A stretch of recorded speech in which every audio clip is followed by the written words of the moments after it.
What's up, motherfuckers? The World Cup has been amazing, and I'm enjoying so much all the games.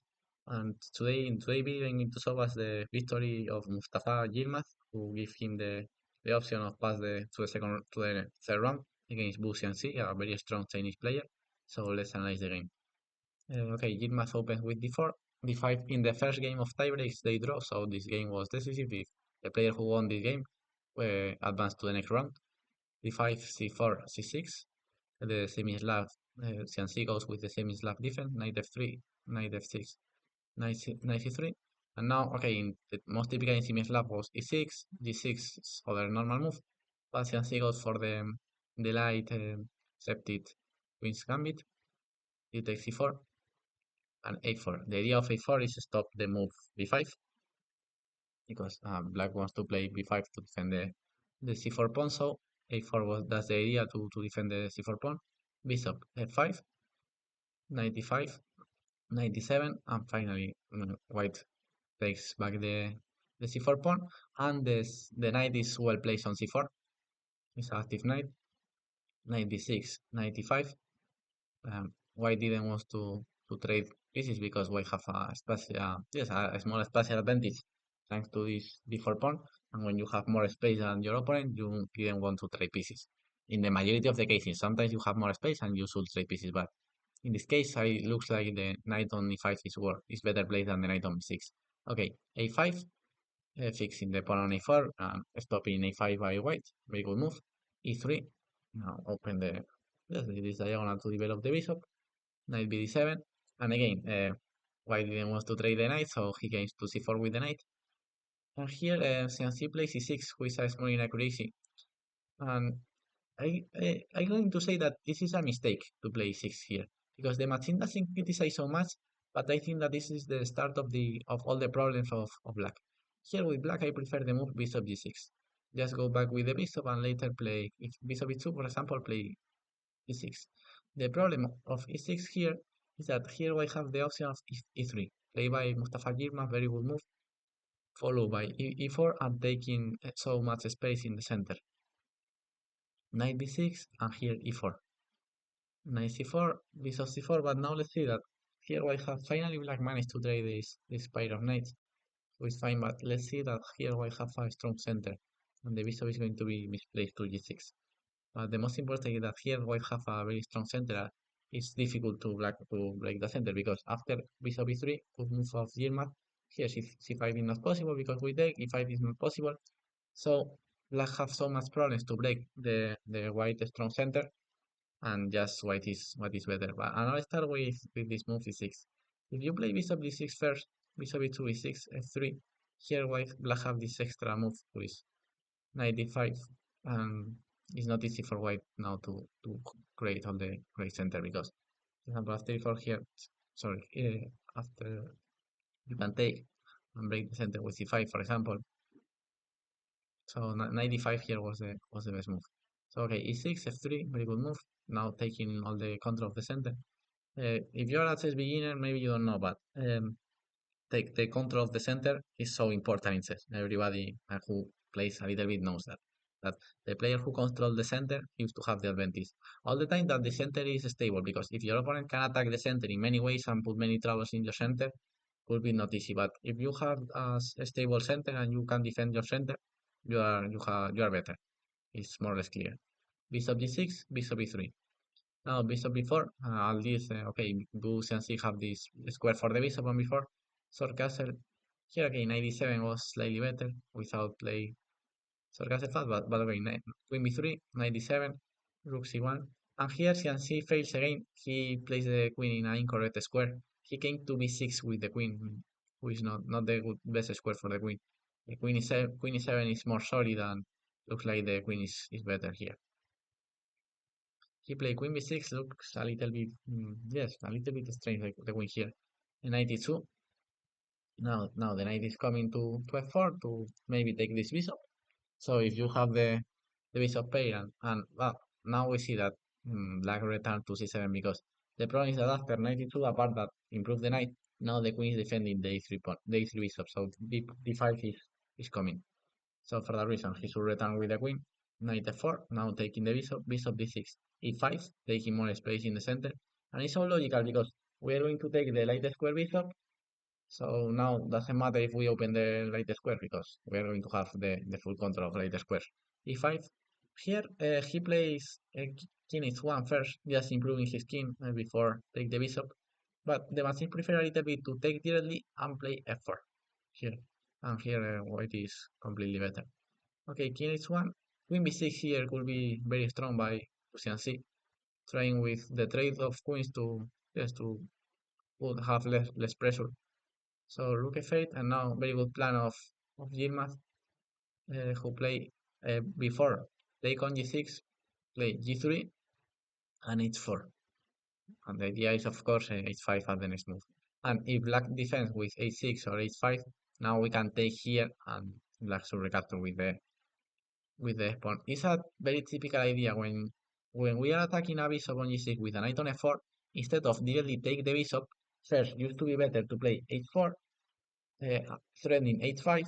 So maybe black should play h6 to just to have a hold for this bishop, and later we are going to take and obligating black to recapture with the f pawn. That's a very typical result here. h4, knight d5, bishop takes, and so okay, we give the bishop pair because the knight is so strong on d5, and now no pawns can eject this knight, so we just should trade the bishop. That's the reason of why black play bishop d6 here, provoking e5 to take the d5 square for the knight.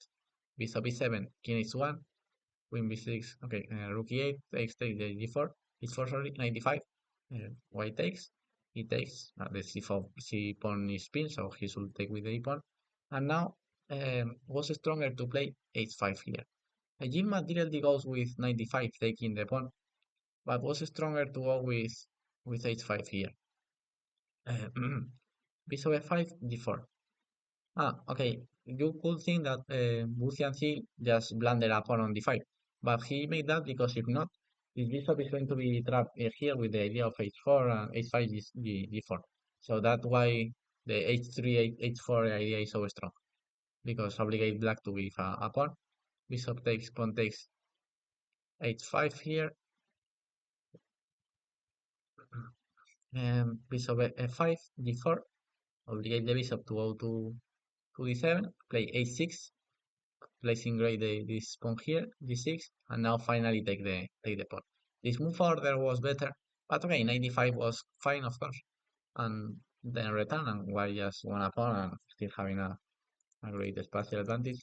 The only white problem could be his open king, but okay, if with a good play, this is not going to be a problem. So rook d8, king g2, but improving the king and covering the square h3. Now the queen can never enter. Very good move, bishop f5, g4. Finally, black decided to sacrifice the bishop. Very good, because if not, he is going to lose so easy. The position after the bishop sacrifice is still losing, but at least you are creating some troubles to your opponent. So this is advice that I'm going to give us. Okay, in a rapid game, this works better, but in a classical game, the same. If you are going, if you should choose in between lost in a technical and easy way, or lose sacrificing something, better sacrifice something and try to complicate the game. Because if he doesn't make that, he of course Mustafa is a grandmaster and he's going to won so easy this game. So the better way to lose is just give the sacrifice a piece and try something. Okay, bishop h4, rook e1, queen f3. And here Mustafa play rook cf1, his first mistake of the game. He have a victory with rook take g7, who is not easy this to make this sacrifice because we're going to see that the lines are so difficult. King takes, rook g1. Okay, if king here, just queen f7 looks like queen g7 is coming, and the position looks completely winning here. And apart, knight d6 is the other threat, and the queen is coming. For example, in rook e8 defending g7, knight d6. So, king f8 here was the critical move. Now, queen a3 made this move. Could be not easy to see during a game, but let's see now the full idea of queen a3. If bishop e7, now knight e6, check, f takes, and bishop h6. Discover attack and check, and then take the queen with right, x right. I don't know how to say. Rook e7 and the same, knight e6 and bishop e6.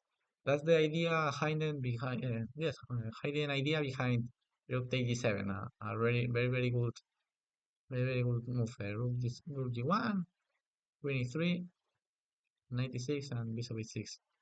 Very interesting. Okay, and he played rook cf1 with the problem of bishop d3, taking a exchange. So now the material is balanced because black have a rook and two pawns and white have two pieces. Of course, this strong pawn still being so good, and the black king could be weak against these pieces, but now the position is unclear. Here e6 was the strong move, looks so natural, but now very good move by Xiangzhi, giving back the piece. First, he sacrificed a piece in this moment. Now Mustafa give back a exchange, and Xiangxi say, no, no, no, I want to be a piece down. I prefer to be active, but with a piece down. So very good move of black breaking the white center with rook d4, giving a piece, but okay, breaking the center, who is so important. So f4 and queen f4. And now it's not clear because black has 3 pawns for the piece, and the most important is that the white king is so unsafe. So the position now is equal. Bishop c3, rook e6, king g2, h5. Black now try to attack with the pawns. Queen e2, queen e4 now. They trade this pawns. Queen c2, king f1, giving some checks. Takes. And now Mustafa made a strange mistake. Okay, the move f6 looks natural because okay, black white only have 2 pawns. If you manage to trade two of them, you draw. But the problem is that the b2 pawn is going to be so difficult to trade. So he played f6, who looks natural. Okay, you want to trade your two opponent's pawns, so first you should trade one and then the other. But the problem is that with the move f6, um, black is open the white bishop is a huge problem. Also stronger just king f8 and still keep the pawn on e5 because the pawn is blockading the white bishop. So the problem of f6 is that he's just open the bishop. And after f6, Boo is just completely lost. It's strange that f6, who is to trade pawns, who used to be good in this moment now, because the bishop pawn, the problem is that the bishop pawn is not, yes, it's impossible to be traded, so it takes many times. For example, if this pawn was on b3, for example, in this position, if the pawn was on b3, maybe f6 could be a good move, because later, black is going to play b5, a4, or c5, and trade this pawn. But the pawn on b2 is going to take many tempos to trade, and white only needs 1 pawn to win the game. So f6 is a bad move to open the white bishop. King d3, f takes, bishop a5, e4, king e3. And okay, you managed to trade 1 pawn, but the all the black pawns are going to fall. That's the problem. So now b5, of course, keeping the pawn. And finally the first pawn fall, and the white king be so active, and let's see the difference between both kings. And finally here, black resigns because the second pawn are falling and white just need this pawn. So very interesting game. First I really like how play Mustafa Yilmaz. Later Busiansi find very good ways to play counterplay. Um, and Yilmaz without he doesn't was the tactic of rook g7 because for that reason it's so important to train everything in chess. Not only focus on positional chess or not only in tactical chess because for example Yilmaz was playing perfectly this positionality this game. Yes, he was playing perfectly. He was outplaying his opponent. But in one moment, the game could have a complication and you should calculate accurately. So here he should calculate accurately rook g7, rook d1, and the idea of queen e3, 96, and bishop a3.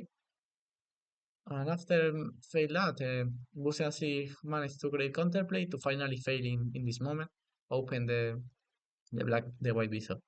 So I hope that you like this game and I'm analyzing all the days many games of this tournament. So see you in the next videos. Bye bye.